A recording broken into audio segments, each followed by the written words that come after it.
ನಮಸ್ಕಾರ. ನವರಾತ್ರಿ ನವದುರ್ಗೆಯರು ವಿಶೇಷ ಕಾರ್ಯಕ್ರಮಕ್ಕೆ ಸ್ವಾಗತ. ನಾನು ಭವ್ಯ ಶ್ರೀವತ್ಸ. ನವರಾತ್ರಿಯ 4ನೇ ದಿನ. ನವರಾತ್ರಿಯ 4ನೇ ದಿನ ಯಾವ ದೇವಿಯನ್ನ ಪೂಜೆ ಮಾಡಬೇಕು, ಆ ದೇವಿಗೆ ನಾವು ಯಾವ ನೈವೇದ್ಯವನ್ನ ಇಡಬೇಕು, ಯಾವ ಬಣ್ಣದ ಬಟ್ಟೆಯನ್ನ ಧರಿಸಿದ್ರೆ ಇವತ್ತು ಶುಭ, ಹಾಗೆ ಈ ನವರಾತ್ರಿಯ ವಿಶೇಷತೆಗಳು ಏನು ಅನ್ನೋದನ್ನ ನಾವು ಇವತ್ತಿನ ಕಾರ್ಯಕ್ರಮದಲ್ಲಿ ತಿಳಿಸ್ಕೊಡ್ತಾ ಇದ್ದೇವೆ. ಕಾರ್ಯಕ್ರಮದಲ್ಲಿ ಇವತ್ತು ನಮ್ಮ ಜೊತೆ ಇದ್ದಾರೆ ಖ್ಯಾತ ಜ್ಯೋತಿಷಿಗಳು, ಆನಂದ ಸಿದ್ಧಿಪೀಠಂನ ಸಿಇಒ ಹಾಗೂ ಡಾಕ್ಟರ್ ಮಹರ್ಷಿ ಆನಂದ ಗುರೂಜಿಯವರ ಸುಪುತ್ರರು ಆಗಿರುವಂತಹ ಶ್ರೀನಿವಾಸ ಶರ್ಮಾ ಗುರುಗಳು. ಗುರುಗಳೇ ನಮಸ್ಕಾರ, ಕಾರ್ಯಕ್ರಮಕ್ಕೆ ಆತ್ಮೀಯ ಸ್ವಾಗತ. ಅಮ್ಮ ನಮಸ್ತೆ, ತಮಗೂ ಕೂಡ ಕಾರ್ಯಕ್ರಮಕ್ಕೆ ಸ್ವಾಗತ. ಗುರುಗಳೇ, ಇವತ್ತು ನವರಾತ್ರಿಯ 4ನೇ ದಿನ. ನವರಾತ್ರಿಯ 4ನೇ ದಿನ ಬಹಳ ವಿಶೇಷವಾದಂತಹ ದಿನ. ಇವತ್ತು ದೇವಿ ಕೂಷ್ಮಾಂಡ ದೇವಿಯನ್ನ ಪೂಜಿಸುವಂತಹ ಸಮಯ. ಕೂಷ್ಮಾಂಡ ದೇವಿ ಹೇಗೆ ನಾವು ಪೂಜೆ ಮಾಡಬೇಕು, ಈ ದೇವಿಯನ್ನ ಒಲಿಸಿಕೊಳ್ಳೋದು ಹೇಗೆ, ಹಾಗೆ ಕೂಷ್ಮಾಂಡ ದೇವಿಗೆ ನಾವು ಯಾವ ರೀತಿಯ ನೈವೇದ್ಯವನ್ನ ಮಾಡಿದ್ರೆ ಆಕೆಗೆ ತೃಪ್ತಿ ಆಗುತ್ತೆ, ಇದನ್ನ ತಿಳಿಸ್ಕೊಡಿ ಗುರುಗಳೇ. ಖಂಡಿತ. ನವರಾತ್ರಿಯ 4ನೇ ದಿನ ಕೂಷ್ಮಾಂಡ ದೇವಿ. ಕೂಷ್ಮ ಅಂಡ ಇದೆರಡು ಕೂಡ ಒಂದು ಬೇರೆ ಬೇರೆ ಪದಗಳು ಅಂತಲೇ ಹೇಳ್ಬೋದು. ಕೂಷ್ಮ ಅಂತಂದ್ರೆ ಒಂದು ಬಹಳ ವಿಶೇಷವಾಗಿರ್ತಕ್ಕಂಥ ಒಂದು ಆಕಾರ. ಕೂಷ್ಮ ಅಂತಂದ್ರೆ ಈ ರೀತಿಯಾಗಿರ್ತಕ್ಕಂಥ ಒಂದು ಆಕಾರ. ಅಂಡ ಅಂತಂದ್ರೆ ತಮಗೆ ಗೊತ್ತದೆ. ಕೂಷ್ಮ ಅಂತಂದ್ರೆ ಒಂದು ಕುಂಭ, ಅಂಡ ಅಂತಂದ್ರೆ ಒಂದು ರೌಂಡ್ ಆಗಿರ್ತಕ್ಕಂಥ ಒಂದು ಆಕಾರ, ಕೂಷ್ಮಾಂಡ. ನಮ್ಮ ಭೂಮಿ ಕೂಡ ಸಂಪೂರ್ಣವಾಗಿ ಒಂದು ಕೂಷ್ಮಾಂಡದ ರೂಪದಲ್ಲೇ ಇರ್ತಕ್ಕಂಥದ್ದು. ಕುಂಬಳಕಾಯನ್ನು ಕೂಡ ನಾವು ಕೂಷ್ಮಾಂಡ ಅಂತ ಹೇಳ್ತೀವಿ. ಕೂಷ್ಮಾಂಡ ದೇವಿ ಆ ಒಂದು ಜನನ ಆಗಲಿ, ಆ ಒಂದು ಅವತಾರವನ್ನ ನಾವು ಯಾವ ರೀತಿ ನಾವು ಅದನ್ನ ಪರಿಗಣಿಸ್ತೀವಿ ಅಂತಂದ್ರೆ, ತಾಯಿ ಇಡೀ ಭೂಮಿಯನ್ನ ಸಂಪೂರ್ಣವಾಗಿ ಆ ತಾಯಿ ಕಾಪಾಡ್ತಕ್ಕಂಥವಳು. ಇಡೀ ಈ ಭೂಮಿಯ ಶಕ್ತಿಯನ್ನ ತನ್ನಲ್ಲಿ ತುಂಬಿಕೊಂಡಿರ್ತಕ್ಕಂಥವಳು ಆ ತಾಯಿ ಕೂಷ್ಮಾಂಡ. ನಾನು ಹೇಳ್ತಾ ಇದ್ದೆ, ಒಂದು ಮಗುವಿನ ಜನನ ಆಯಿತು. ಪ್ರಾರಂಭದಲ್ಲಿ ಜನನ ಆದಮೇಲೆ ಆಕೆ ವಯಸ್ಕರಳಾದ್ಲು, ಶಕ್ತಿ ಸಂಪಾದನೆಯನ್ನು ಮಾಡಿದ್ಲು. ಜೊತೆಗೆ ಮತ್ತಷ್ಟು ವಿಚಾರಗಳನ್ನು ಅರ್ಥಕೊಳ್ಬೇಕು, ಪ್ರಪಂಚ ಹೇಗಿದೆ ಅನ್ನೋದನ್ನ ತಿಳ್ಕೊಳ್ಬೇಕು ಆ ತಾಯಿ. ಹಾಗಾಗಿ ಈ ಒಂದು ಪರಿಸ್ಥಿತಿಯಲ್ಲಿ ಈ ಪ್ರಪಂಚ ಹೇಗಿದೆ, ಆ ಪ್ರಪಂಚದ ಆದಿ ಅಂತ್ಯ ಏನು, ಅದರ ಅಸ್ತಿತ್ವಗಳೇನು, ಇದೆಲ್ಲವನ್ನು ಕೂಡ ತನ್ನೊಳಗೆ ಅವಳಿಸ್ಕೊಂಡು ತಾಯಿ ತನ್ನೊಳಗಡೆ ಅದನ್ನ ಸೇರಿಸ್ಕೊಂಡು ಆ ತಾಯಿ ಬಹಳ ವಿಶೇಷವಾಗಿರ್ತಕ್ಕಂಥ ಒಂದು ರೂಪವನ್ನು ಧರಿಸಿರ್ತಕ್ಕಂಥದ್ದೇ ಕೂಷ್ಮಾಂಡ. ಇಲ್ಲಿ ತಾವು ಗಮನಿಸ್ಬೋದು, ತಾಯಿಯ ಒಂದು ಎಡಗೈಯಲ್ಲಿ ತಾಯಿಯ ಒಂದು ಹೊಟ್ಟೆಯ ಭಾಗದ ಹತ್ರ ವಿಶೇಷವಾಗಿರ್ತಕ್ಕಂಥ ಒಂದು ಬಿಂದಿಗೆ ಕೂಡ ಇದೆ. ಒಂದು ಕೂಷ್ಮಾಂಡದ ರೀತಿಯಾಗಿರ್ತಕ್ಕಂಥ ಒಂದು ಬಿಂದಿಗೆ, ಅದನ್ನು ಕೂಡ ನಾವು ಕೂಷ್ಮಾಂಡ ಅಂತಾನೆ ಹೇಳ್ತೀವಿ. ಹಾಗಾಗಿ ಆ ಬಿಂದಿಗೆ ಇದೆ ಮತ್ತು ಬಲಗೈಯಲ್ಲಿ ಬಹಳ ವಿಶೇಷವಾಗಿರ್ತಕ್ಕಂಥ ಒಂದು ಕಮಂಡಲ ಇದೆ. ಇನ್ನು ತಾಯಿಯ ಕೈಗಳಲ್ಲಿ ನೋಡೋದಾದ್ರೆ ನಾವು ಗದೆ ಇದೆ, ಬಿಲ್ಲಿದೆ, ಬಾಣ ಇದೆ, ಆಮೇಲೆ ಬಹಳ ವಿಶೇಷವಾಗಿ ನಾವಲ್ಲಿ ಗಮನಿಸ್ತಾ ಇದ್ದೇವೆ ಕಮಲ ಇದೆ, ಜಪಮಾಲ ಇದೆ, ಮತ್ತೆ ಚಕ್ರ ಇದೆ. ಇದೆಲ್ಲವನ್ನು ಕೂಡ ಉಳ್ಳಂತವಳು ತಾಯಿ, ಸರ್ವಾಯುಧಗಳನ್ನು ಉಳ್ಳಂತವಳೆ ತಾಯಿ ಕೂಷ್ಮಾಂಡ. ಈ ಭೂಮಿಯಲ್ಲಿ ಏನೇನೆಲ್ಲ ಬಹಳ ವಿಶೇಷವಾಗಿರ್ತಕ್ಕಂಥ ಪ್ರಮುಖ ಪಾತ್ರವನ್ನು ವಹಿಸುತ್ತೋ ಅದೆಲ್ಲವನ್ನು ಕೂಡ ತಾಯಿ ತನ್ನ ಕೈಯಲ್ಲೇ ಹಿಡಿದಿದ್ದಾಳೆ. ಅದಕ್ಕೆ ಆ ತಾಯಿಗೆ ಕೂಷ್ಮಾಂಡ ಎಂಬತಕ್ಕಂಥ ಒಂದು ಪದವನ್ನ ಕೊಟ್ಟಿರ್ತಕ್ಕಂಥದ್ದಿದೆ, ಆ ಒಂದು ಅರ್ಥವನ್ನ ಸೂಚಿಸಿರ್ತಕ್ಕಂಥದ್ದಿದೆ. ಆ ತಾಯಿ ಆ ಒಂದು ರೂಪವನ್ನ ತಾಳಿರ್ತಕ್ಕಂಥದ್ದಿದೆ. ಇವತ್ತಿನ ದಿನ 4ನೇ ದಿನ ಕೂಷ್ಮಾಂಡ ದೇವಿ ಜೊತೆಗೆ ಇವತ್ತಿನ ಗ್ರಹ ಬಂದ್ರು ಸೂರ್ಯ. ಆತನೂ ಕೂಡ ರೌಂಡ್ ಆಗೇ ಇರ್ತಕ್ಕಂಥದ್ದಿದೆ. ಆಮೇಲೆ ಆತನೂ ಕೂಡ ಬಹಳ ಶಕ್ತಿಯುತವಾಗಿರ್ತಕ್ಕಂಥ ಒಂದು ಗ್ರಹ. ಆ ಗ್ರಹವನ್ನ ಇವತ್ತಿನ ದಿವಸ ನಮ್ಮ ನವರಾತ್ರಿಯ 4ನೇ ದಿನ ನಾವು ಪರಿಗಣಿಸ್ತಾ ಇರ್ತಕ್ಕಂಥದ್ದಿದೆ. ಇದಕ್ಕೆ ಇವತ್ತಿನ ದಿನ ಕೂಷ್ಮಾಂಡ ದೇವಿಯ ಆರಾಧನೆಯನ್ನ ಮಾಡಬೇಕಾದ್ರೆ ತಮಗಿರ್ತಕ್ಕಂಥ ಒಂದು ವರ್ಣ ಅಂದ್ರೆ ಕಲರ್ ಆರೆಂಜ್ ಕಲರ್, ಕಿತ್ತಳೆ ಬಣ್ಣದ ವಸ್ತ್ರ, ಪಾಸಿಟಿವ್ ಎನರ್ಜಿ ಇರುತ್ತೆ. ಪಾಸಿಟಿವ್ ಎನರ್ಜಿ, ಸೂರ್ಯನ ಒಂದು ಪ್ರಕಾಶಮಾನ, ಒಂದು ಪಾಸಿಟಿವ್ ಎನರ್ಜಿ, ಒಂದು ಕಾಸ್ಮಿಕ್ ಪವರ್ ಎಲ್ಲವೂ ಕೂಡ ನಮಗೆ ಸಿಗತ್ತೆ. ಹಾಗಾಗಿ ಇವತ್ತು ತಾಯಿಗೆ ಬಹಳ ವಿಶೇಷವಾಗಿರ್ತಕ್ಕಂಥ ಒಂದು ನೈವೇದ್ಯ ಅಂತಂದ್ರೆ ಸೂರ್ಯ ಗ್ರಹಕ್ಕೆ ಸಂಬಂಧಪಟ್ಟಿರ್ತಕ್ಕಂಥ ಧಾನ್ಯ ಯಾವುದು? ಗೋಧಿ. ಆ ಗೋಧಿ ಹಿಟ್ಟಿನಿಂದ ಮಾಡಿರ್ತಕ್ಕಂಥ ಯಾವ್ದಾದ್ರು ಒಂದು ಮಿಠಾಯಿ ಆಗಿರ್ಬೋದು, ಗೋಧಿ ಪಾಯಸ ಆಗಿರ್ಬೋದು, ಗೋಧಿಯಿಂದ ಮಾಡಿರ್ತಕ್ಕಂಥ ಒಂದು ಸಜ್ಜಿಗೆ ಆಗಿರ್ಬೋದು, ಅದಾಗತ್ತೆ. ಮತ್ತೆ ಹೂರಣದ ಹೋಳಿಗೆ, ಹೋಳಿಗೆಯನ್ನ 9 ದಿವಸನೂ ನಾವು ಮಾಡೇ ಮಾಡ್ತೀವಿ. ಆದ್ರೆ ಇವತ್ತಿನ ದಿನ ಗೋಧಿಯಿಂದ ಮಾಡಿರ್ತಕ್ಕಂಥ ಒಂದು ಪದಾರ್ಥವನ್ನ ತಾಯಿ ಕೂಷ್ಮಾಂಡ ದೇವಿಗೆ ನೈವೇದ್ಯವನ್ನ ಸಲ್ಲಿಸಿ ತಾಯಿಯ ಪೂಜಾನುಷ್ಠಾನವನ್ನ ಮಾಡೋದ್ರಿಂದ ಸಾಕಷ್ಟು ಹೆಚ್ಚಿನ ಫಲಾಫಲಗಳನ್ನ ನಾವು ಖಂಡಿತ ಸಿದ್ಧಪಡಿಸ್ಕೊಳ್ತೀವಿ. ಓಕೆ ಗುರುಗಳೇ, ನೀವು ತಾಯಿಗೆ ಈ ನೈವೇದ್ಯ ಹೇಳಿದ್ರಿ, ಇದು ತಾಯಿ ಜೊತೆನೆ ಅಂದ್ರೆ ಕೂಷ್ಮಾಂಡ ದೇವಿ ಜೊತೆನೆ ನವಗ್ರಹದ ಪ್ರತೀಕವಾಗಿ ಸೂರ್ಯನನ್ನ ಆರಾಧನೆ ಮಾಡಬೇಕು ಅಂತ ಹೇಳಿ ನಾವು ಸೂರ್ಯನಿಗೂ ಸಹ ನೈವೇದ್ಯವನ್ನ ಇಡಬೇಕಾ? ಆರಾಧನೆ ಮಾಡುವವರು ಎರಡೂ ಒಂದೇ. ನೀವು ಇಲ್ಲೇನ್ ಮಾಡ್ತೀರಿ, ದೇವಿಯ ಒಂದು ವಿಶೇಷವಾಗಿರ್ತಕ್ಕಂಥ ಒಂದು ಫೋಟೋ ಇಡ್ತೀರಿ. ಆ ಸಮಯದಲ್ಲಿ ತಾವೇನ್ ಮಾಡ್ತೀರಿ, ಸೂರ್ಯನನ್ನ ಆರಾಧನೆಯನ್ನು ಮಾಡ್ಬೇಕಂದ್ರೆ ಸೂರ್ಯ ಪರಮಾತ್ಮನ ಫೋಟೋ ಇಡೋದು ಬೇಡ. ಇಟ್ಟರು ಇಡ್ಬೋದು, ಅದರಲ್ಲಿ ಏನು ಪ್ರಾಬ್ಲಮ್ ಇಲ್ಲ. ಆದರೆ ಅದಕ್ಕಿಂತ ಹೆಚ್ಚಾಗಿ ತಾವು ಒಂದು ಗೋಧಿಯ ಒಂದು ಧಾನ್ಯವನ್ನೇ ಆ ಜಾಗದಲ್ಲಿಟ್ಟು ತಾವು ಪೂಜಾನುಷ್ಠಾನವನ್ನು ಸಲ್ಲಿಸೋದ್ರಿಂದ ಮತ್ತಿಷ್ಟು ಫಲಾಫಲಗಳನ್ನು ಸಿದ್ಧಿಪಡಿಸ್ಕೊಳ್ತೀರಿ. ಓಕೆ ಗುರುಗಳೇ, ನವರಾತ್ರಿ ಅಂದ್ರೆ ಹೆಸರಲ್ಲೇ ರಾತ್ರಿ ಇದೆ. ಹಾಗಾಗಿ ಬಹಳಷ್ಟು ಪೂಜೆಗಳು ನಮ್ಮ ಹಿಂದೂ ಧರ್ಮದಲ್ಲಿ ಬೆಳಿಗ್ಗೆನೆ ಅಂದ್ರೆ ಸೂರ್ಯ ಉದಯ ಸಮಯದಲ್ಲೇ ಪೂಜೆಗಳನ್ನ ಮಾಡ್ತೀವಿ. ಈ ನವರಾತ್ರಿಯಲ್ಲಿ ರಾತ್ರಿ ವೇಳೆ ಆಚರಣೆ ಮಾಡಬೇಕು ಅಂತ ಹೇಳ್ತಾರೆ. ನಾವು ಬೆಳಿಗ್ಗೆನೂ ಮಾಡಿ ಸಂಜೆನೂ ಮಾಡಬಹುದಾ? ಯಾವ ತರ ಗುರುಗಳೇ ಈ ಪೂಜೆಗಳನ್ನ ಹೇಗ್ ಮಾಡಬೇಕು, ಯಾವ ಸಮಯದಲ್ಲಿ ಮಾಡಬೇಕು? ನವರಾತ್ರಿ ಕಾಲದಲ್ಲಿ ಸಂಜೆಯ ಗೋಧೂಳಿ ಲಗ್ನ ಎಂಬತಕ್ಕಂಥದ್ದು ಏನಿದೆ ಅದು ಬಹಳ ಪ್ರಶಸ್ತವಾಗಿರ್ತಕ್ಕಂಥ ಕಾಲ ಅಂತಾನೆ ಹೇಳ್ಬೋದು. ನವರಾತ್ರಿ ದಿನ ಆ ಒಂದು ದಸರಾ ಆ ಒಂದು ಸನ್ನಿವೇಶದಲ್ಲಿ ವಿಶೇಷವಾಗಿರತಕ್ಕಂಥ ದೀಪವನ್ನು ಹಚ್ಚಿಸಿ ಆ ಒಂದು ದೀಪದ ಬೆಳಕಿನಲ್ಲಿ ತಾಯಿಯ ವಿಶೇಷವಾಗಿರ್ತಕ್ಕಂಥ ಆರಾಧನೆಯನ್ನ ಮಾಡ್ತಕ್ಕಂಥ. ಹೌದು, ಬಹಳಷ್ಟು ಜನ ಅಖಂಡ ದೀಪವನ್ನ ಮೊದಲನೇ ದಿನನೇ ಹಚ್ಚಿರ್ತಾರೆ ಅಲ್ವಾ? ಅಖಂಡ ದೀಪ ಅಂದ್ರೆ 9 ದಿನವೂ ಉರಿಬೇಕು ಅಂತ ಹೇಳ್ತಾರೆ. ಆ ದೀಪ ಯಾವ ಕಾರಣಕ್ಕೂ ಕೂಡ ಹಾರತಕ್ಕಂಥದ್ದು ಬೇಡ, ಅದನ್ನು ಜೋಪಾನವಾಗಿ ನೋಡ್ಕೊಳ್ಬೇಕು. ಆದ್ರೆ ಪ್ರಕೃತಿ ನಮ್ಮ ಕೈಯಲ್ಲಿ ಒಂದು ವಿಚಾರ ಹೇಳ್ತೀನಿ, ನಮ್ಮ ಕೈಯಿಂದ ಏನಾದ್ರೂ ದೀಪ ಹಾರೋಗಿ ಅಚಾತುರ್ಯ ಆದ್ರೆ ಅದು ತಪ್ಪು. ಏನೋ ಗಾಳಿ ಬಂತು, ಗೊತ್ತಿಲ್ಲದಂಗೆ ಆರೋಗಿದೆ, ಯಾರು ನೋಡಿಲ್ಲ, ಆ ಪರಿಸ್ಥಿತಿಗೆ ದೋಷ ಇಲ್ಲ. ಆ ಸಮಯದಲ್ಲಿ ಅಖಂಡ ದೀಪ ಭಯ ಪಡುವಂತದ್ದೇನು ಬೇಡ, ಬಟ್ ಆದ್ರೆ ಶ್ರದ್ಧೆ ಇರ್ಬೇಕು.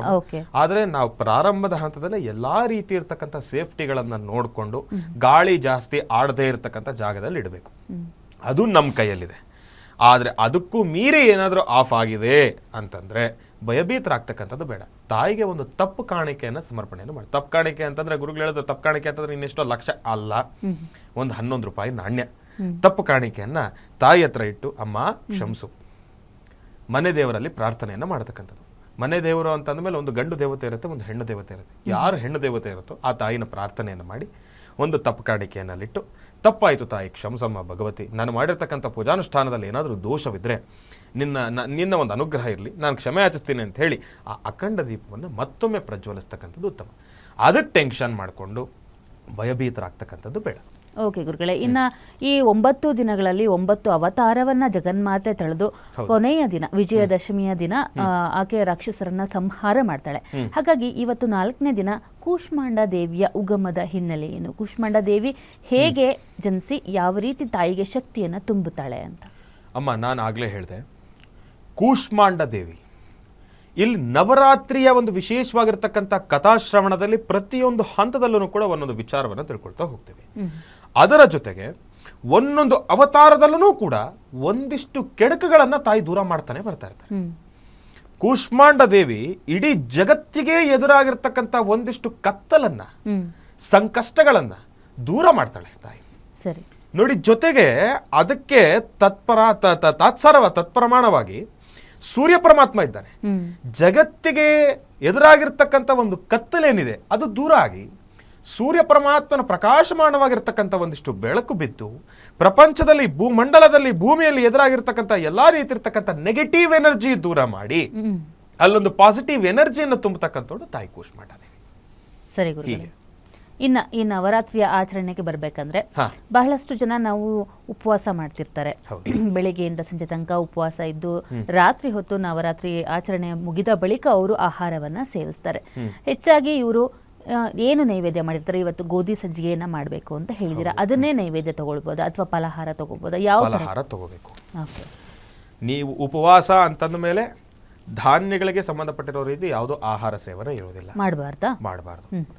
ಧಾನ್ಯದ ಸೇವನೆ ಮಾಡಬಾರ್ದು. ಕೆಲವೊಬ್ರು ಗುರುಗಳೇ ಅನ್ನವನ್ನ ಬಿಡ್ತಾರೆ ಗುರುಗಳೇ, ಅಂದ್ರೆ 9 ದಿನ ಅನ್ನ, ಅಂದ್ರೆ ಭಗವತಿಗೆ ಅನ್ನ ಇಷ್ಟ, ಜಗನ್ಮಾತೆಗೆ ಅನ್ನ ಇಷ್ಟ, ಹಾಗಾಗಿ ಅನ್ನವನ್ನ ತಿನ್ನೋದಿಲ್ಲ ಅಂತ ಹೇಳ್ತಾರೆ. ಉಪವಾಸ ಮಾಡ್ತಾರಲ್ಲ ಅವ್ರಿಗೆ ನಾನು ಹೇಳ್ತಾ ಇದ್ದೀನಿ, ಇನ್ ಬರೀ ನೀರನ್ನ ಕುಡಿತಾರೆ, ಜ್ಯೂಸ್ ಅನ್ನ ಕುಡಿತಾರೆ, ಇಲ್ಲ ಅಂತಂದ್ರೆ ಫಲಹಾರ ಅಂದ್ರೆ ನಿಮ್ಗೆ ಹಣ್ಣನ್ನ ಸೇವನೆಯನ್ನ ಮಾಡ್ತಕ್ಕಂಥವ್ರು, ಅವರು ಎಲ್ಲಾ ರೀತಿ ಇರ್ತಕ್ಕಂಥ ಧಾನ್ಯಗಳನ್ನು ಕೂಡ ತ್ಯಾಗವನ್ನು ಮಾಡಿ ತಾಯಿಯ ವಿಶೇಷವಾಗಿರ್ತಕ್ಕಂಥ ಆರಾಧನೆಯನ್ನು ಮಾಡ್ತಾರೆ. ಆದ್ರೆ ಒಪ್ಪತ್ತು ಉಪವಾಸವನ್ನ ಮಾಡ್ತಕ್ಕಂಥವ್ರು, ಒಪ್ಪತ್ತು ಫಲಹಾರ ಸೇವನೆಯನ್ನು ಮಾಡ್ತಕ್ಕಂಥವ್ರು, ಅದರಲ್ಲಿ ಒಂದಷ್ಟು ಜನ ಅನ್ನವನ್ನ ತ್ಯಾಗ ಮಾಡಿರ್ತಾರೆ, ಇಲ್ಲ ಅಂದ್ರೆ ಮತ್ತೆಷ್ಟು ಜನ ಬೇರೆ ಇನ್ನೇನೋ ಧಾನ್ಯವನ್ನ ತ್ಯಾಗ ಮಾಡಿರ್ತಾರೆ.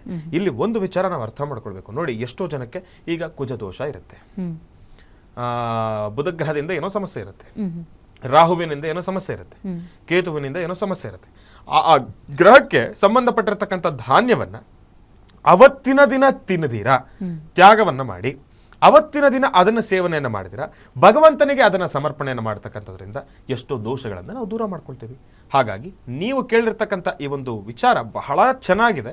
ಏನಪ್ಪ ಅಂದರೆ ಇವತ್ತಿನ ದಿವಸ ನಾವು ಗೋಧಿಯನ್ನು ಮಾಡಿದ್ದೇವೆ ಅಂತಂದರೆ ಅವತ್ತು ಅದನ್ನು ತಿನ್ನಬಹುದಾ ಅಂತ ಹೇಳಿ ಇಲ್ಲಿ ತಾವು ಅದನ್ನು ಯಾವ ರೀತಿ ಸ್ವೀಕಾರ ಮಾಡ್ತೀರಿ. ಒಂದು ವೇಳೆ ಇವತ್ತಿನ ದಿವಸ ಗೋಧಿಯ ಒಂದು ಇದನ್ನು ಮಾಡಿದಿರಿ, ಆದಷ್ಟು ಇವತ್ತಿನ ದಿವಸ ನೀವು ಅದನ್ನೇ ನೈವೇದ್ಯವನ್ನು ಸ್ವೀಕಾರ ಮಾಡಬೇಕು ಅಂತ ಒಂದಷ್ಟು ಜನ ಹೇಳ್ತಾರೆ.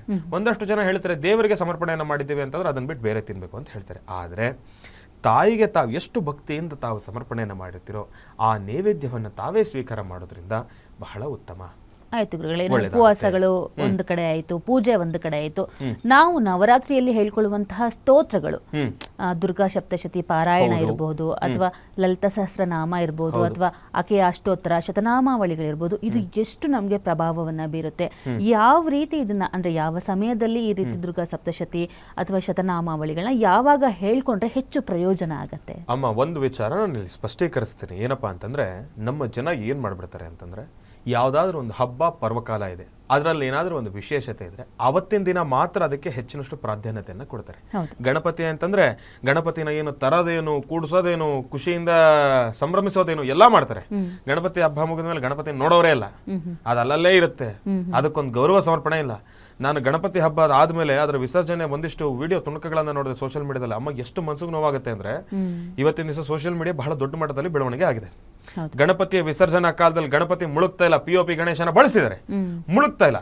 ಗಣಪತಿ ಮೇಲೆ ನಿಂತ್ಕೊಂಡು ಕುಣಿಯೋದು, ಬರಿಗಾಲಲ್ಲಿ ಗಣಪತಿ ಮೇಲೆ ನಿಂತ್ಕೊಂಡು ಕುಣಿಯೋದು, ಅದು ಯಾವ ವಿಪರ್ಯಾಸ ಇವೆಲ್ಲ, ದೇವರಿಗೆ ಹಾಗಾಗಿ ಇಂತಹ ಪರಿಸ್ಥಿತಿಗಳೆಲ್ಲ ಎದುರಾಗುತ್ತೆ. ಹಾಗಾಗಿ ನಾನೇನು ಹೇಳ್ತೀನಿ, ಬರೀ ತಾವು ನವರಾತ್ರಿ ಅನ್ನೋದನ್ನ ಕನ್ಸಿಡರ್ ಅನ್ನ ಮಾಡಿಕೊಂಡು ದೇವಿಯ ಒಂದು ಪಾರಾಯಣವನ್ನ ಹೆಚ್ಚಿನ ರೀತಿ ಮಾಡ್ತಕ್ಕಂಥದ್ದು ಒಂದೇ ಅಲ್ಲ, ಪ್ರತಿನಿತ್ಯ ಕೂಡ ತಾವು ಮಾಡೋದ್ರಿಂದ ಒಳ್ಳೇದಾಗುತ್ತೆ.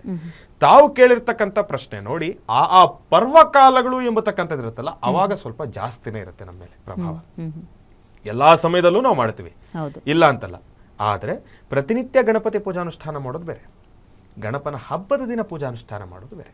ಹಾಗಾಗಿ ನವರಾತ್ರಿಯ ದಿನ ತಾವು ಹೇಳಿದಾಗೆ ದುರ್ಗಾ ಸಪ್ತಶತಿ ಆಗಿರ್ಬೋದು, ದೇವಿ ಪಾರಾಯಣ ಆಗಿರ್ಬೋದು, ಲಲಿತಾ ಸಹಸ್ರನಾಮ ಆಗಿರ್ಬೋದು, ಮಣಿದ್ವೀಪವರ್ಣ ಆಗಿರ್ಬೋದು, ಇಂಥ ಒಂದು ಬಹಳ ಶಕ್ತಿಯುತವಾಗಿರ್ತಕ್ಕಂಥ ಸ್ತೋತ್ರಗಳನ್ನ ಮನೆಯಲ್ಲಿ ಕೇಳೋದ್ರಿಂದ ಮನೆಯಲ್ಲಿರ್ತಕ್ಕಂಥ ವಾಸ್ತು ದೋಷಗಳು ದೂರ ಆಗುತ್ತೆ, ನೆಗೆಟಿವ್ ಎನರ್ಜಿ ದೂರ ಆಗುತ್ತೆ, ಮಕ್ಕಳಿಗೆ ವಿಶೇಷವಾಗಿರ್ತಕ್ಕಂಥ ಜ್ಞಾನ ಜಾಸ್ತಿ ಆಗುತ್ತೆ, ಆ ಮನೆಯಲ್ಲಿ ಒಂದು ಶಾಂತಿ ನೆಮ್ಮದಿ ಇರುತ್ತೆ, ನಿಮ್ಮ ಮನಸ್ಸಿಗೊಂದು ನೆಮ್ಮದಿ ಇರುತ್ತೆ. ಮೊದಲನೇದಾಗಿ ದುರ್ಗೆನ ನಾವು ಯಾತಕ್ಕೋಸ್ಕರ ಆರಾಧನೆಯನ್ನು ಮಾಡ್ತೀವಿ, ನಮ್ಮಲ್ಲಿರ್ತಕ್ಕಂಥ ಒಂದು ಭಯ ದೂರ ಆಗಬೇಕು, ಶಕ್ತಿ ಜಾಸ್ತಿ ಆಗಬೇಕು, ಧೈರ್ಯ ಬರಬೇಕು, ಇದೆಲ್ಲವೂ ಕೂಡ ಜಾಸ್ತಿ ಆಗುತ್ತೆ ಈ ಸಮಯದಲ್ಲಿ ಇಂತಹ ಸ್ತೋತ್ರವನ್ನು ಕೇಳೋದ್ರಿಂದ. ಆದರೆ ಒಂದು ವಿಚಾರ, ಪ್ರತಿಯೊಬ್ಬರೂ ಕೂಡ ಇವತ್ತಿನ ದಿವಸ ದುಡ್ಡು ಎಂಬತಕ್ಕಂಥ ವಿಚಾರಕ್ಕೆ ಬಂದರೆ ಎಲ್ಲರ ಗಮನನೂ ಕೂಡ ಸೆಳೀತಕ್ಕಂಥದ್ದೇ. ಹಣ ಇಲ್ಲ ಅಂತಂದ್ರೆ ಇವತ್ತಿನ ದಿವಸ ಏನೂ ಮಾಡೋದಕ್ಕಾಗೋದಿಲ್ಲ. ಆದರೆ ಈ ನವರಾತ್ರಿ ದಿವಸ ಪ್ರತಿಯೊಬ್ಬರೂ ಕೂಡ ಪ್ರಾರಂಭದ ದಿನದಿಂದಾನೇ ಒಂದು ಸಂಕಲ್ಪ ಆಗಬೇಕು. ಆದರೆ ನಾನು ಇವತ್ತು ಹೇಳ್ತಾ ಇದ್ದೀನಿ, ಇವತ್ತು ನಾನು ಅದನ್ನು ಯಾಕೆ ಹೇಳ್ತಾ ಇದ್ದೀನಿ ಅಂತಂದ್ರೆ ಎಲ್ಲರೂ ಕೂಡ ಇದನ್ನು ತಿಳ್ಕೊಳ್ಬೇಕು. ಪ್ರತಿನಿತ್ಯ ಬೆಳಗ್ಗೆ ಬ್ರಾಹ್ಮಿ ಮುಹೂರ್ತದಲ್ಲಿ ದೇವರ ಪೂಜಾನುಷ್ಠಾನವನ್ನು ಮಾಡತಕ್ಕಂಥ ಸಮಯದಲ್ಲಿ ಕನಕಧಾರ ಸ್ತೋತ್ರವನ್ನು ಕೇಳಬೇಕು. ಶಂಕರಾಚಾರ್ಯರದು ಕನಕಧಾರ ಸ್ತೋತ್ರವನ್ನು ಕೇಳೋದ್ರಿಂದ ಆ ತಾಯಿ ಮಹಾಲಕ್ಷ್ಮಿ ತೃಪ್ತಿಗೊಂಡು ನಮ್ಮ ವಾಸ್ತುಗೃಹದಲ್ಲಿ ಸ್ಥಿರವಾಗಿ ನೆಲೆಸ್ತಾರೆ ತಾಯಿ. ಇದು ಖಂಡಿತ ಸತ್ಯ, ಬಹಳ ಅನುಭವಕ್ಕೆ ಬಂದಿರತಕ್ಕಂಥ ವಿಚಾರ. ಗುರುಗಳೇ ಹಂಗಂತ ನೋಡಿ, ನಮ್ಮ ಜನಕ್ಕೆ ಒಂದು ಉತ್ಪ್ರೇಕ್ಷೆ ಏನಪ್ಪ ಅಂತಂದ್ರೆ ಅದನ್ನು ಕೇಳಿದ ತಕ್ಷಣ ಲಕ್ಷಗಟ್ಟಲೆ ಕೋಟಿಗಟ್ಟಲೆ ಹಣ ಬಂದ್ಬಿಡುತ್ತೆ ಎಂಬತಕ್ಕಂಥದ್ದಲ್ಲ. ನೀವು ಕೇಳೋದಕ್ಕೆ ಪ್ರಾರಂಭ ಮಾಡಿ, ಪರೀಕ್ಷೆ ಮಾಡಿ ನೋಡಿ, ನಿಮಗೆ ಗೊತ್ತಿಲ್ಲದಿರನೆ ಅವತ್ತಿನ ದಿವಸ ಯಾವುದೋ ಒಂದು ರೂಪದಲ್ಲಿ ಹಣ ಬಂದು ನಿಮ್ಮ ಹತ್ರ ತಲುಪುತ್ತೆ. ಒಂದು ರೂಪಾಯಿ ಆದ್ರೂ ಆಗಿರ್ಬೋದು. ಆ ತಾಯಿ ಮಹಾಲಕ್ಷ್ಮಿ ನಿಮ್ಮನ್ನ ಬಿಟ್ಟು ಅಂದ್ರೆ ಬ್ರಾಹ್ಮಿ ಮುಹೂರ್ತದಲ್ಲಿ ಕನಕಧಾರ ಸ್ತೋತ್ರ ಪ್ರತಿದಿನ ಪಠಣೆಯನ್ನ ಆಗಬೇಕು. ಒಂದು ವೇಳೆ ಬ್ರಾಹ್ಮಿ ಮುಹೂರ್ತ ಆಗ್ಲಿಲ್ಲ, ನಾವು ಮನುಷ್ಯರನ್ನ ಹೀಗೆ ಮಾಡಿ ಅಂತ ಸ್ಟ್ರೆಸ್ ಮಾಡೋದ್ರಲ್ಲದೆ ನಾವು ಅರ್ಥ ಇಲ್ಲ. ಯಾಕೆಂದ್ರೆ ಒಂದಷ್ಟು ಜನ ನೈಟ್ ಶಿಫ್ಟ್ ಮಾಡಿರ್ತಾರೆ, ರೆಸ್ಟ್ ಮಾಡಬೇಕಾಗಿರುತ್ತೆ, ಎಲ್ಲ ಇರುತ್ತೆ. ಬೆಳಗ್ಗೆ ಆಗಲಿಲ್ಲ ಅಂತಂದ್ರೆ ಸಂಜಾ ಕಾಲ ಗೋಧುಳಿ ಲಗ್ನದಲ್ಲಾದ್ರೂ ಮಾಡೋದ್ರಿಂದ ಬಹಳ ಪ್ರಶಸ್ತವಾಗಿರ್ತಕ್ಕಂಥ ಕಾಲ. ಕನಕಧಾರ ಸ್ತೋತ್ರವನ್ನ ಕೇಳಬೇಕು. ನವರಾತ್ರಿಯಲ್ಲಿ ಬಹಳ ವಿಶೇಷವಾಗಿರ್ತಕ್ಕಂಥ ದೇವಿಯರ ಸ್ತೋತ್ರಮಾಲವನ್ನು ಕೇಳಬೇಕು. ತಾವು ಹೇಳಿದಾಗೆ ದೇವಿ ಸಪ್ತಶತಿ ಪಾರಾಯಣ ಮಾಡಬೇಕು, ದುರ್ಗಾ ಸಪ್ತಶತಿ ಪಾರಾಯಣ ಮಾಡಬೇಕು, ಲಲಿತಾ ಸಹಸ್ರನಾಮ ಕೇಳಬೇಕು. ನವರಾತ್ರಿ ನಮಗೇನಕ್ಕೋಸ್ಕರ ಇದೆ, ನಮಗಿರ್ತಕ್ಕಂಥ ಪಾಪಕ್ರಮಗಳೆಲ್ಲ ದೂರ ಆಗಬೇಕು. ಈ ಸಮಯದಲ್ಲಾದ್ರೂ ನಾವು ಬೇರೆ ರೀತಿಯಿರ್ತಕ್ಕಂಥ ಆಲೋಚನೆಗಳನ್ನು ಪಕ್ಕದಲ್ಲಿಟ್ಟು ದೇವರಿಗೋಸ್ಕರ ಅನ್ನೋದಕ್ಕಿಂತ ನಮಗೋಸ್ಕರ ನಾವು ಕಷ್ಟಪಡೋದ್ರಲ್ಲಿ ಖಂಡಿತ ತಪ್ಪಿಲ್ಲ. ಓಕೆ, ನಾವು ಕೇಳಬೇಕು. ಕೇಳೋದ್ರಿಂದ ನೆಗೆಟಿವ್ ಎನರ್ಜಿ ದೂರ ಆಗುತ್ತೆ, ಪಾಸಿಟಿವ್ ಎನರ್ಜಿ ಜಾಸ್ತಿ ಆಗುತ್ತೆ. ಇದು ಸತ್ಯ. ಸರಿ ಗುರುಗಳೇ, ಇನ್ನು ದುರ್ಗಾ ಸಪ್ತಶತಿ ಈ ಒಂದು ಪಾರಾಯಣವನ್ನ ಮಾಡ್ಲಿಕ್ಕೆ ಶುರು ಮಾಡಿದವರು ಇವಾಗ ಅದು ಫುಲ್ ಒಂದು ಬುಕ್ ಇರತ್ತೆ, ಅದು ಫುಲ್ ಬುಕ್ ಒಂದೇ ದಿನದಲ್ಲಿ ಮುಗಿಸ್ಲಿಕ್ಕೆ ಆಗೋದಿಲ್ಲ, ಹಾಗಾಗಿ 9 ದಿನಗಳು ಓದ್ತಾರೆ. ಇದಕ್ಕೇನಾದ್ರೂ ರೀತಿ ನೀತಿ ಅಥವಾ ಪೂಜೆ ಪುನಸ್ಕಾರ ಏನಾದ್ರು ಇದೆಯಾ ಗುರುಗಳೇ? ಖಂಡಿತ ಖಂಡಿತ. ನೋಡಿ, ಯಾವುದೇ ಒಂದು ಪೂಜಾನುಷ್ಠಾನವನ್ನ ಮಾಡಬೇಕಾದ್ರೂ ಕೂಡ, ಯಾವುದಾದ್ರೂ ಒಂದು ಸಂಕಲ್ಪವನ್ನ ಮಾಡಬೇಕಾದ್ರೂ ಕೂಡ ಅದಕ್ಕೆ ಮೊದಲನೇದಾಗಿ ಗುರು ಹಿರಿಯರ ಮಾರ್ಗದರ್ಶನ ಬೇಕು. ದುರ್ಗಾ ಸಪ್ತಶತಿ ಪಾರಾಯಣ ಇವತ್ತಿನ ದಿವಸ ನಾನು ಚಾನಲಲ್ಲಿ ಕುತ್ಕೊಂಡು ಗ್ಯಾರಂಟಿ ನ್ಯೂಸ್ನಲ್ಲಿ ಕುತ್ಕೊಂಡು ನಾನು ಹೇಳ್ಬಿಡ್ತೀನಿ, ನವರಾತ್ರಿ ಇದೆಯಪ್ಪ, ನೀವೆಲ್ಲರೂ ಕೂಡ ದುರ್ಗಾ ಸಪ್ತಶತಿ ಪಾರಾಯಣ ಮಾಡ್ರಿ, ನಿಮ್ಮೆಲ್ಲರಿಗೂ ಕೂಡ ಒಳ್ಳೇದಾಗತ್ತೆ ಅಂತ ಹೇಳಿದ ತಕ್ಷಣ ಏನು ಮಾಡ್ತಾರೆ ಜನ? ಶ್ರೀನಿವಾಸ ಶರ್ಮಾ ಅವ್ರು ಹೇಳಿದ್ದಾರೆ, ಅಂಗಡಿಯಲ್ಲಿ ಹೋಗ್ತಾರೆ, ಅದರದ್ದೆಷ್ಟೋ ಒಂದಿಷ್ಟು ದರವನ್ನು ಕೊಟ್ಟು ಒಂದು ಬುಕ್ಕನ್ನು ಪರ್ಚೇಸ್ ಮಾಡ್ತಾರೆ, ಅವ್ರಿಗೆ ನೆಮ್ಮದಿಯಾಗಿ ಬೆಳಗ್ಗೆ ಎದ್ದು ದೇವ್ರ ಮುಂದೆ ಕೂತ್ಕೊಂಡು ಓದ್ಲಿಕ್ಕೆ ಶುರು ಮಾಡ್ಬಿಡ್ತಾರೆ. ಅದಲ್ಲ ಕ್ರಮ. ದುರ್ಗಾ ಸಪ್ತಶತಿ ಪಾರಾಯಣ ಮಾಡಬೇಕು ಅಂತಂದ್ರೆ ಯಾರು ಅದರ ಅಧ್ಯಯನವನ್ನ ಮೊದಲು ಮಾಡಿರ್ತಾರೋ, ಅದರ ಬಗ್ಗೆ ಹೆಚ್ಚಿನಷ್ಟು ಜ್ಞಾನವನ್ನ ಸಂಪಾದನೆ ಮಾಡಿರ್ತಾರೋ ಅವ್ರ ಹತ್ರ ಹೋಗಿ ಕೂತು ಅವರಿಂದ ಒಂದು ದೀಕ್ಷೆಯನ್ನ ಪಡ್ಕೊಳ್ಬೇಕು. ದುರ್ಗಾ ಸಪ್ತಶತಿ ಪಾರಾಯಣದ ಒಂದು ಗ್ರಂಥವನ್ನ ನೀವೇ ಪರ್ಚೇಸ್ ಮಾಡಿದ್ರು ಅವ್ರ ಕೈಯಲ್ಲಿ ಕೊಟ್ಟು ಅದರ ರೀತಿ ರುವಾಜುಗಳೆಲ್ಲವನ್ನು ಕೂಡ ಪಡ್ಕೊಂಡು ಇದರ ಕ್ರಮಾನುಷ್ಠಾನಗಳೆಲ್ಲವನ್ನೂ ಕೂಡ ಅವರು ಒಂದು ಸ್ವೀಕಾರವನ್ನು ಮಾಡಿ ಈ ರೀತಿಯಾಗಿ ಅವ್ರು ಯಾವ ರೀತಿ ಹೇಳ್ತಾರೋ ಆ ರೀತಿಯಾಗಿ ಅದನ್ನು ಕ್ರಮಾನುಷ್ಠಾನದಲ್ಲಿ ಮುಂದುವರಿಸೋದ್ರಿಂದ ಖಂಡಿತ ಒಳ್ಳೆಯದಾಗತ್ತೆ. ಪ್ರಾರಂಭದಲ್ಲಿ ಹೇಳಿದೆ, ಗುರುಲೇನು ವಿದ್ಯೆ ಗುಡ್ಡಿ ವಿದ್ಯೆ, ಗುರುನೇ ಮುಖ್ಯ. ಹಾಗಾಗಿ ದುರ್ಗಾ ಸಪ್ತಶತಿ ಪಾರಾಯಣ ಮಾಡ್ತಕ್ಕಂಥದ್ದಂದ್ರೆ ತಮಾಷೆ ಅಲ್ಲ, ಅದನ್ನ ಸಂಕಲ್ಪ ಮಾಡ್ತಕ್ಕಂಥದ್ದೇ ವಿಶೇಷವಾಗಿರ್ತಕ್ಕಂಥ ಸಾಧನೆ. ಆ ಸಾಧನೆಗೆ ಸಂಕಲ್ಪ ಮಾಡಬೇಕು ಅಂತ ನಮ್ಮ ಮನಸ್ಸಿಗೆ ಬರುತ್ತಲ್ಲ, ಆ ಕ್ಷಣನೇ ಆ ತಾಯಿ ನಿಮ್ಮ ಜೊತೆ ನಿಂತಿದ್ದಾಳೆ ಎಂಬತಕ್ಕಂಥ ಒಂದು ಅರ್ಥ. ಹಾಗಾಗಿ ದುರ್ಗಾ ಸಪ್ತಶತಿ ಪಾರಾಯಣವನ್ನ ಮಾಡಿ ಖಂಡಿತ ಒಳ್ಳೆಯದಾಗತ್ತೆ. ಆದರೆ ನೀವು ಕೇಳಿದ್ರಿ, ನಾನು ಹೇಳಿದ ಹಾಗೆ ಅದಕ್ಕೆ ಆದಂಥ ರೀತಿ ರುವಾಜುಗಳಿದ್ದಾವೆ, ಅದನ್ನು ಜೋಪಾನವಾಗಿ ಕ್ರಮಬದ್ಧವಾಗಿ ತಾವು ಅನುಷ್ಠಾನವನ್ನು ಮುಂದುವರಿಸಿ. ಯಾಕೆಂದರೆ ಒಂದೇ ದಿವಸದಲ್ಲಿ ಮಾಡೋಕ್ಕಂತೂ ಆಗೋದಿಲ್ಲ.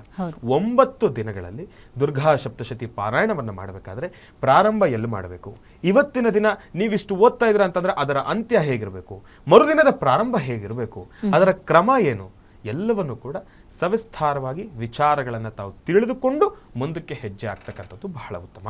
ಇವತ್ತು ದುರ್ಗಾ ಸಪ್ತಶತಿಯನ್ನು ಅಂದ್ರೆ ಮೊದಲನೇ ದಿನದಿಂದ ಆಲ್ರೆಡಿ ಶುರು ಮಾಡಿರ್ತಾರೆ ಓದಲಿಕ್ಕೆ. ದಿನಕ್ಕೆ ಒಂದು ಇಷ್ಟಿಷ್ಟು ಅಂತ ಮುಗಿಸಿ ಕೊನೆಯ ದಿನ ಅಂದ್ರೆ 9ನೇ ದಿನ ಅದು ಮುಗಿಯತ್ತಲ್ಲ ಗುರುಗಳೇ, ವಿಜಯದಶಮಿ ದಿನ ನಮ್ದು ನವರಾತ್ರಿ ಕೊನೆ ಆಗುವಾಗ ದುರ್ಗಾ ಸಪ್ತಶತಿ ಓದಿದ ಮೇಲೆ ಅದನ್ನ ಎಲ್ರು ಕರೆದು ಪೂಜೆ ಮಾಡೋದು ಏನಾದ್ರು ಉಂಟಾ ಗುರುಗಳೇ? ಖಂಡಿತ ಖಂಡಿತ. ಇದರಲ್ಲಿ ತಾವು ಕೇಳ್ಬೋದು. ನೋಡಿ, ಈಗ ಗ್ರಂಥ ಅಂತ ನಾವು ಹೇಳ್ತಾ ಇದ್ದೀವಿ, ಗ್ರಂಥದ ಜೊತೆ ನಾವು ಪೂಜಾನುಷ್ಠಾನ ಅಂತ ಹೇಳೋದಾದ್ರೆ ಸರಸ್ವತಿ ಹಬ್ಬ, ನವರಾತ್ರಿಯಲ್ಲಿ ಸರಸ್ವತಿ ದೇವಿಗೆ ಬಹಳ ವಿಶೇಷವಾಗಿರ್ತಕ್ಕಂಥ ಪೂಜಾನುಷ್ಠಾನವನ್ನು ಸಲ್ಲಿಸ್ತೀವಿ. ಅವತ್ತಿನ ದಿವಸ ಮಕ್ಕಳ ಒಂದು ಬುಕ್ ಆಗಿರ್ಬೋದು, ಪುಸ್ತಕಗಳಾಗಿರ್ಬೋದು, textbook, class work, pen, pencil, paper, rubber, eraser ಎಲ್ಲವನ್ನು ಕೂಡ ತಗೊಂಡು ಬಂದಲ್ಲಿ ಇಡ್ತೀವಿ, ಪೂಜಾನುಷ್ಠಾನವನ್ನ ಮಾಡ್ತೀವಿ. ಅವತ್ತಿನ ದಿನನೂ ಕೂಡ ಈ ಒಂದು ಪುಸ್ತಕಕ್ಕೆ ಬಹಳ ವಿಶೇಷವಾಗಿರ್ತಕ್ಕಂಥ ಪೂಜಾನುಷ್ಠಾನ ಸಲ್ಲಬೇಕು. ಸರಸ್ವತಿ ಹಬ್ಬದ ದಿವಸ ನಾವು ಪೂಜಾನುಷ್ಠಾನ ಮಾಡಿದಿವಲ್ಲ, ಇನ್ನು ಇವತ್ತು ಯಾಕೆ ಮಾಡಬೇಕು ಅಂತ ಕೈ ಬಿಡ್ತಕ್ಕಂಥದ್ದಲ್ಲ. ನೀವು ಸರಸ್ವತಿ ಹಬ್ಬದ ದಿವಸ ಬಹಳ ವಿಶೇಷವಾಗಿ ಲೋಕ ಕಲ್ಯಾಣಾರ್ಥವಾಗಿ ಎಲ್ಲದಕ್ಕೂ ಸೇರಿ ಪೂಜೆ ಮಾಡ್ತೀವಿ. ಆದರೆ ದುರ್ಗಾ ಸಪ್ತಶತಿ ಪಾರಾಯಣವನ್ನು ಮುಗಿಸಿದ್ದಾದ ಮೇಲೆ ಅದಕ್ಕೆ ತಾವು ಒಂದು ಗೌರವ ಸಮರ್ಪಣೆಯನ್ನು ಮಾಡಬೇಕು. ಯಾಕೆ ಅಂತಂದ್ರೆ ಆ ಪಾರಾಯಣದಿಂದ, ಆ ಪುಸ್ತಕದಿಂದ ನಮಗೆ ಎಷ್ಟೆಲ್ಲ ಲಾಭಗಳು ಸಿದ್ಧಿಯಾಗಿದೆ, ತಾಯಿಯ ಅನುಗ್ರಹ ಸಿಕ್ಕಿದೆ, ಅದರಿಂದ ನಮಗೊಂದು ಉಪಯೋಗ ಆಗಿದೆ ಅಂತಂದ್ರೆ ನಾವು ಅದಕ್ಕೊಂದು ಗೌರವ ಸಮರ್ಪಣೆಯನ್ನು ಮಾಡಬೇಕು. ಹಾಗಾಗಿ ನೀವು ತಿಳಿಸಿದ ಹಾಗೆ, ನೀವು ಕೇಳಿದ ಹಾಗೆ ಬಹಳ ವಿಶೇಷವಾಗಿ ಕೊನೆಯ ದಿನ ಪಾರಾಯಣ ಎಲ್ಲ ಮುಗಿದ ಮೇಲೆ ಮನೆಗೆ ಮುತ್ತೈದೆಯರನ್ನ ಕರೆಸಿ, ಕನ್ಯಾ ಮುತ್ತೈದೆಯರನ್ನು ಕೂಡ ಕರೆಸಿ ಮನೆಯಲ್ಲಿ ಅವರಿಗೆ ಅರಿಶಿನ ಕುಂಕುಮವನ್ನು ಕೊಟ್ಟು ಅವರ ಪಾದಪೂಜೆಯನ್ನು ಮಾಡಿ. ಪಾದಪೂಜೆ ಅಂತಂದ್ರೆ ಯಾವ ರೀತಿ ಮಾಡ್ತಾರೆ, ಎಷ್ಟೋ ಜನ ತಪ್ಪು ತಿಳ್ಕೊಂಡ್ಬಿಡ್ತಾರೆ. ಹಾಗಲ್ಲ, ಅರಿಶಿನ ಕುಂಕುಮವನ್ನು ಕೊಡ್ತೀರಿ. ಅರಿಶಿನ ಕುಂಕುಮವನ್ನು ಕೊಡಬೇಕಾದ್ರೆ ಬರೀ ಗಲ್ಲಕ್ಕೆ, ಹಣೆಗೆ ಮಾತ್ರ ಅರಿಶಿನ ಕುಂಕುಮವನ್ನು ಇಡ್ತಕ್ಕಂಥದ್ದಲ್ಲ. ಹೆಣ್ಣು ಮಕ್ಕಳಿಗೆ ಅರಿಶಿನವನ್ನು ಹಚ್ಚತಕ್ಕಂಥ ರೀತಿಯೇ ಒಂದು ವಿಶೇಷವಾಗಿರ್ತಕ್ಕಂಥದ್ದು, ಎಷ್ಟು ಆಧ್ಯಾತ್ಮಿಕವಾಗಿರ್ತಕ್ಕಂಥದ್ದು. ಅವರ ಕೈಗೊಂಚೂರು ಅರಿಶಿನ ಹಚ್ಚಿ, ಕಾಲಿಗೂ ಒಂಚೂರು ಅರಿಶಿನ ಹಚ್ಚಿ, ಅದಾದ ಮೇಲೆ ಅರಿಶಿನ ಕುಂಕುಮವನ್ನು ಕೊಟ್ಟು ಪ್ರಾರ್ಥನೆಯನ್ನು ಮಾಡ್ತಕ್ಕಂಥದ್ದು, ಅವರ ಪಾದಗಳನ್ನು ಮುಟ್ಟಿ ಪ್ರಾರ್ಥನೆಯನ್ನು ಮಾಡ್ತಕ್ಕಂಥದ್ದು. ಇದನ್ನು ಮಾಡೋದ್ರಿಂದ ತಾಯಿ ನವದುರ್ಗೆಯರ ವಿಶೇಷವಾಗಿರ್ತಕ್ಕಂಥ ಒಂದು ಅನುಗ್ರಹ ನಮಗಿದೆ. ನಾವು ಮಾಡಿರ್ತಕ್ಕಂಥ ಈ ಒಂದು ಪಾರಾಯಣಕ್ಕೆ ಒಂದು ತೃಪ್ತಿ ಅಂತ ಅದರ ಪ್ರತೀತಿ. ಪ್ರತಿದಿನ ಒಬ್ಬೊಬ್ರು ಮುತ್ತೈದೆಯರನ್ನ ಕರೆದು ಅಂದ್ರೆ ನವರಾತ್ರಿ ಅಷ್ಟೂ ದಿನ ಪ್ರತಿದಿನ ಒಬ್ಬೊಬ್ಬರನ್ನ ಕರೆದು ಕೊಡ್ಬೇಕಾ, ಅಥವಾ ಪ್ರತಿದಿನ 9 ಜನರಿಗೆ ನಾವು ಬಾಗಿನವನ್ನ ಕೊಡ್ಬೇಕು, ಈ ತರ ಇರುತ್ತೆ. ನವರಾತ್ರಿ ಆಗಿರೋದ್ರಿಂದ ಅದು ಅರ್ಶಿನ ಕುಂಕುಮ ಕರೀತಾರೆ. ಎಷ್ಟು ಜನನ್ನ ಕರಿಬೇಕು ಅಂತ, ಒಂದು 5 ಜನ ಮುತ್ತೈದೆಯರು ಕರಿಬೇಕು ಅಂದ್ರೆ ಒಬ್ಬೊಬ್ರು 9 ಜನನ ಕರೀತಾರೆ. ಹೆಣ್ಮಕ್ಳಿಗೆ ಅಂದ್ರೆ ಕನ್ಯಾ ಮುತ್ತೈದೆ ಪೂಜೆ ಮಾಡ್ಬೇಕಾದ್ರೆ 9 ಜನ ಕನ್ಯಾ ಮುತ್ತೈದೆಯರಿಗೆ ಪೂಜೆ ಮಾಡೋ ಪದ್ಧತಿಗಳು ಕೆಲವೊಂದು ಕಡೆ ಇರುತ್ತೆ. ಯಾವ ರೀತಿ ಗುರುಗಳೇ ಈ ಬಾಗಿನವನ್ನ ಕೊಡೋದು, ಎಷ್ಟು ಜನರಿಗೆ ಕೊಡಬೇಕು? ನಿಮ್ಮ ಶಕ್ತಿ ಅನುಸಾರ ತಾವು ಕೊಡ್ಬೋದು. ನಾನಿವಾಗ ತಾವು ಇಷ್ಟು ಜನನ ಈ ದಿವಸ ಇಷ್ಟು ಜನನ ಕರ್ಕೊಂಡ್ಬಂದು ತಾವು ಕೊಡಿ ಅಂತಂದ್ರೆ ಪಾಪ ಶಕ್ತಿ ಇಲ್ಲದೆ ಇರ್ತಕ್ಕಂಥವ್ರು ಕಡಿಮೆ ಆಗುತ್ತೆ. ಒಂದು ವಿಚಾರ, ಪ್ರಾರಂಭದಿಂದ ಅಂತ್ಯದವರೆಗೂ ದೇವಿಯ ಆರಾಧನೆಯನ್ನು ಮಾಡಿ ಪ್ರತಿದಿನ ಹೆಣ್ಣು ಮಕ್ಕಳನ್ನ ಕೊಡೋದು, ಅರ್ಶಿನ ಕುಂಕುಮ ಕೊಡೋದ್ರಲ್ಲಿ ನಮ್ಗೇನು ಲಾಸ್ ಇಲ್ಲ, ಖರ್ಚೇನಿಲ್ಲ. ಕೊನೆಯ ದಿನ ತಾವು ಹೆಣ್ಣು ಮಕ್ಕಳನ್ನ ಕರೆದು ಭಾಗಿನವನ್ನ ಕೊಡ್ತಕ್ಕಂಥದ್ದು ಸಂತೋಷ. ನಮ್ಮ ಕೈಲಾದ ಮಟ್ಟಿಗೆ ಏನಾಗುತ್ತೆ ನಮ್ಮ ಮನೆಯಲ್ಲಿ ಏನಿರುತ್ತೆ ಶಕ್ತಿ ಅನುಸಾರ ಕೊಡಬೇಕು. ಈ ಸಮಯದಲ್ಲಿ ಈ ಸಮಯ ಮಾತ್ರ ಅಂತಲ್ಲ, ಯಾರು ಏನೇ ಹೇಳಿದ್ರು ಕೂಡ ಭಗವಂತನ ಪೂಜಾನುಷ್ಠಾನದಲ್ಲಿ ಸಾಲದಿಂದ ಪ್ರಾರಂಭ ಮಾಡುವಂಥದ್ದಾದ್ರೆ ಆ ಪೂಜೆಗಳಿಗೆ ಯಾವತ್ತೇ ಆಗಲಿ ಒಂದು ಮೋಕ್ಷ ಇಲ್ಲ. ಸರಿ ಗುರುಗಳೇ, ಇನ್ನು ಸಾಲ ಮಾಡಬಾರ್ದು. ಓಕೆ ಗುರುಗಳೇ, ಅದು ತೃಪ್ತಿ ಅಲ್ಲ, ಭಗವಂತನಿಗೆ ಇಷ್ಟವೇ ಆಗೋದಿಲ್ಲ. ಸಾಲ ಮಾಡಿ ಪೂಜೆ ಮಾಡೋದು ಮಾಡಬಾರ್ದು, ಅದು ತಪ್ಪು. ನಮ್ಮ ಹಾಸಿಗೆ ಎಷ್ಟಿರುತ್ತೆ ಕಾಲ್ ಚಾಚಿ ಅಂತ ಹೇಳ್ತಾರಲ್ಲ, ಹಂಗೆ ನಮ್ಮ ಶಕ್ತಿ ಎಷ್ಟಿರುತ್ತೆ ಅಷ್ಟು ಪೂಜೆಯನ್ನ ಮಾಡಿದ್ರೆ ಖಂಡಿತ ದೇವಿಗೆ ತೃಪ್ತಿ ಆಗುತ್ತೆ. ಇನ್ನು ಕೂಷ್ಮಾಂಡ ದೇವಿಯನ್ನ ಇವತ್ತ ಆರಾಧನೆ ಮಾಡೋದ್ರಿಂದ ಆರಾಧನೆ ಮಾಡುವವರಿಗೆ ಕೊನೆಯ ಪ್ರಶ್ನೆ, ಯಾವ ರೀತಿಯ ಒಂದು ಶಕ್ತಿ ತೇಜಸ್ಸು, ಯಾವ ರೀತಿಯ ಒಂದು ಫಲ ಸಿಗತ್ತೆ? ಸಮಾಜದಲ್ಲಿ ಒಂದು ಹೆಸರು. ಇವತ್ತಿನ ದಿವಸ ಶ್ರೀನಿವಾಸ ಶರ್ಮನ್ನ ಇದೇ ನೀವು 5-6 ವರ್ಷದ ಕೆಳಗಡೆ ಯಾರು ಗುರುತಿಡ್ತಾ ಇದ್ರು? ಈ ಭೂಮಿ ಮೇಲೆ ಯಾರು ಗುರುತಿಡ್ತಾ ಇದ್ರು? ಯಾರು ಹಿಡಿತಾ ಇರಲಿಲ್ಲ. ಇವತ್ತಿನ ದಿವಸ ನಾನು ಶ್ರೀನಿವಾಸ್ ಶರ್ಮಾ ಗ್ಯಾರಂಟಿ ನ್ಯೂಸ್ ಆಗಿರ್ಬೋದು, ಇಲ್ಲಾಂತಂದ್ರೆ ಮತ್ತೊಂದು ಟಿವಿ ಕಾರ್ಯಕ್ರಮ ಆಗಿರ್ಬೋದು, ಇದರ ಮುಖಾಂತರ ನಾನು ಪರಿಚಯನಾಗಿದ್ದೇನೆ. ನಮ್ಮ ತಂದೆಯವರು ಕೊಟ್ಟಿರ್ತಕ್ಕಂಥ ಒಂದು ಭಿಕ್ಷೆ ಮತ್ತೆ ಗುರು ಹಿರಿಯರ ಒಂದು ಅನುಗ್ರಹ. ಶ್ರೀನಿವಾಸ ಶರ್ಮಾ ಈ ಒಂದು ಭೂಮಿ ಮೇಲೆ ಒಂದು ಹೆಸರನ್ನ ಸಂಪಾದನೆಯನ್ನು ಮಾಡಿದ್ದಾರೆ ಅಂತಂದ್ರೆ ತಾಯಿ ಕೂಷ್ಮಾಂಡ ದೇವಿಯ ಒಂದು ಅನುಗ್ರಹ. ಯಾರು ಕೂಷ್ಮಾಂಡ ದೇವಿಯ ಆರಾಧನೆಯನ್ನು ಮಾಡ್ತಾರೋ ಅವರಿಗೆ ಒಂದು ಹೆಸರು, ಗೌರವ, ಸ್ಥಾನ, ಮಾನ, ಯಾರೇ ಆದ್ರೂ ಕೂಡ ಅವರನ್ನು ನೋಡುವ ರೀತಿ, ಇದೆಲ್ಲವನ್ನು ಕೂಡ ತಾಯಿ ವೃದ್ಧಿ ಮಾಡ್ತಾಳೆ. ವಿಶೇಷವಾಗಿರತಕ್ಕಂಥ ಜ್ಞಾನವನ್ನು ವೃದ್ಧಿ ಮಾಡ್ತಾಳೆ. ಈ ಭೂಮಿಗೆ ನೀನು ಏನಕ್ಕೋಸ್ಕರ ಬಂದಿದ್ಯಾ? ಪ್ರತಿಯೊಬ್ಬರೂ ಕೂಡ ಒಂದು ಕಾರಣ ಜನ್ಮನೆ. ನನ್ನಿಂದ ಈ ಕೆಲಸ ಆಗಬೇಕು ಅಂತಿರುತ್ತೆ, ಅದಾಗತ್ತೆ. ಅದಕ್ಕೋಸ್ಕರ ಆ ಕೆಲಸ ಸಂತೃಪ್ತಿಯಾಗಿ ನಾನು ಭೂಮಿಗೆ ಬಂದಿದ್ದಕ್ಕೆ ಅದು ಸಲ್ಲಬೇಕು ಅನ್ನೋದಕ್ಕೆ ವಿಶೇಷವಾಗಿರತಕ್ಕಂಥ ಶಕ್ತಿ ತುಂಬತಕ್ಕಂಥವಳೆ ತಾಯಿ ಕೂಷ್ಮಾಂಡ. ಸರಿ ಗುರುಗಳೇ, ಇಷ್ಟು ಹೊತ್ತು ಕಾರ್ಯಕ್ರಮದಲ್ಲಿ ನವರಾತ್ರಿ ಆಚರಣೆ ಹೇಗೆ ಮಾಡಬೇಕು, ದುರ್ಗಾ ಸಪ್ತಶತಿ ಪಾರಾಯಣದಿಂದ ಏನೆಲ್ಲ ಲಾಭಗಳು ಸಿಗತ್ತೆ, ಹಾಗೆ ಕೂಷ್ಮಾಂಡ ದೇವಿಯನ್ನ ಹೇಗೆ ಪೂಜೆ ಮಾಡಬೇಕು, ಯಾವ ರೀತಿ ನೈವೇದ್ಯವನ್ನು ಇಡಬೇಕು, ಅದ್ರ ಜೊತೆಗೆ ಯಾವ ರೀತಿ ಫಲಗಳನ್ನು ಕೊಡ್ತಾಳೆ ಆ ತಾಯಿ ಹೊಲಿದ್ರೆ, ಇದೆಲ್ಲವನ್ನು ಸಹ ಸವಿಸ್ತಾರವಾಗಿ ನಮ್ಮ ವೀಕ್ಷಕರಿಗೆ ತಿಳಿಸ್ಕೊಟ್ಟಿದ್ದೀರಾ. ಧನ್ಯವಾದ. ಖಂಡಿತ ಒಳ್ಳೆಯದಾಗಲಿ. ನವರಾತ್ರಿಯ 4ನೇ ದಿನ ಕೂಷ್ಮಾಂಡ ದೇವಿಯ ವಿಶೇಷವಾಗಿರ್ತಕ್ಕಂಥ ಅನುಗ್ರಹ ಸದಾಕಾಲ ನಿಮ್ಮೆಲ್ಲರ ಮೇಲೂ ಕೂಡ ಇರಲಿ ಅಂತ ಪ್ರಾರ್ಥನೆಯನ್ನು ಮಾಡ್ತಾ, ಮತ್ತೊಮ್ಮೆ ನವರಾತ್ರಿ ಹಬ್ಬದ ದಸರಾದ ವಿಶೇಷವಾಗಿರ್ತಕ್ಕಂಥ ಶುಭಾಶಯಗಳು ತಮ್ಮೆಲ್ಲರಿಗೂ ಕೂಡ. ಒಳ್ಳೆಯದಾಗಲಿ, ಶುಭವಾಗಲಿ. ವೀಕ್ಷಕರೇ, ಇದಾಗಿತ್ತು ಈ ಹೊತ್ತಿನ ನವರಾತ್ರಿ ನವದುರ್ಗೆಯರು ವಿಶೇಷ ಕಾರ್ಯಕ್ರಮ. ನೋಡ್ತಾ ಇರಿ ಗ್ಯಾರಂಟಿ ನ್ಯೂಸ್, ಸುದ್ದಿ ಖಚಿತ, ನ್ಯಾಯ ನಿಶ್ಚಿತ. ಗ್ಯಾರಂಟಿ ನ್ಯೂಸ್, ಸುದ್ದಿ ಖಚಿತ, ನ್ಯಾಯ ನಿಶ್ಚಿತ.